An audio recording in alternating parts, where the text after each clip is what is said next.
So we have here, this I bought as rainbow fluorite, huh? Look at that. Pretty cool stuff. I like it. Very cool.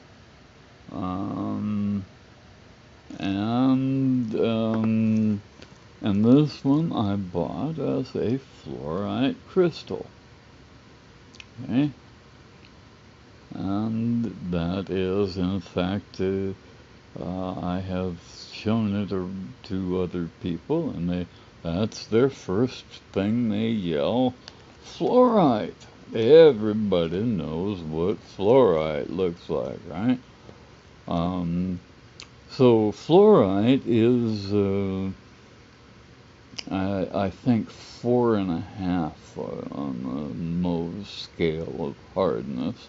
It's not very hard, and you can scratch it with a knife for the most part, and it's sectile, which means you could take one of these rows or columns and put your knife on it and go pop, and it'll slice in perfectly flat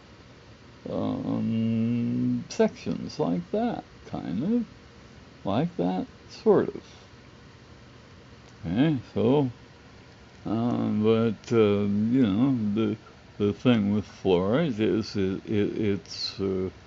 it does lines across the stone parallel to the ground. When you find them in the ground, that's the way they kind of form. And so if we look at this, we can see what look at that. There's some except these are exactly the opposite. They're lined up with the z-axis, in fact, of an octahedron, and and instead of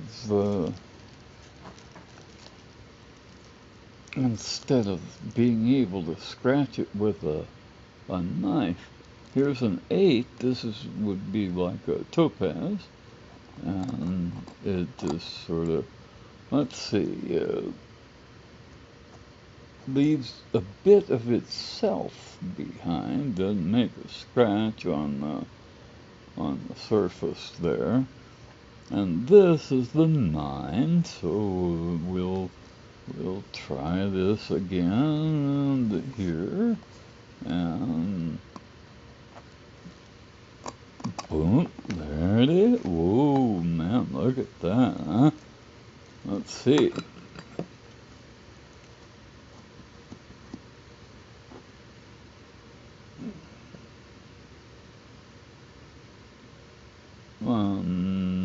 Sort of a scratch, I guess, sort of.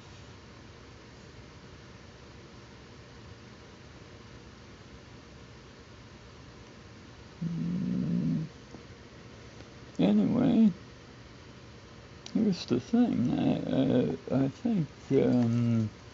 I think it's probably not fluorite.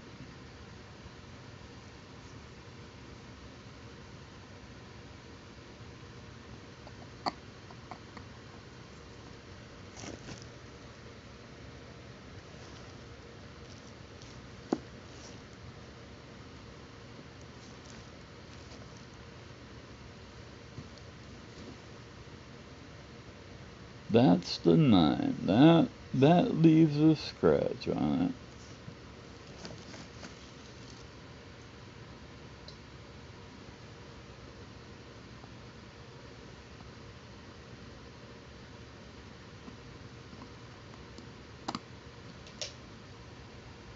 That's the 8.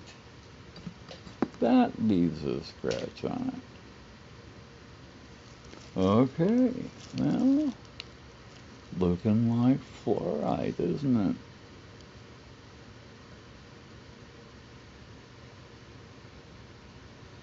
It's got the properties of fluorite, and that's way cool. It's beautiful. I picked up lots and lots and lots of these in New Mexico one time, and they taught me a lot about cubic crystals. They exhibit all the right things in a cubic crystal to understand how they're put together. And you can see the three axial directions in this fluorite crystal, just like in a diamond crystal.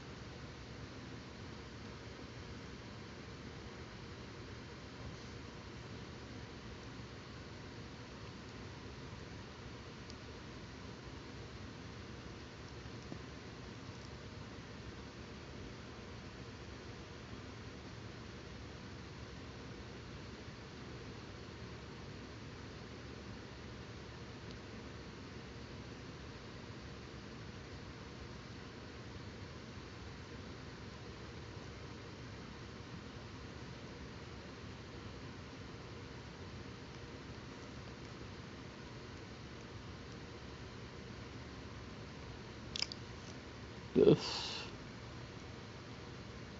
is the octahedral, and this is perfect. Look at the symmetry of that. Absolutely perfect.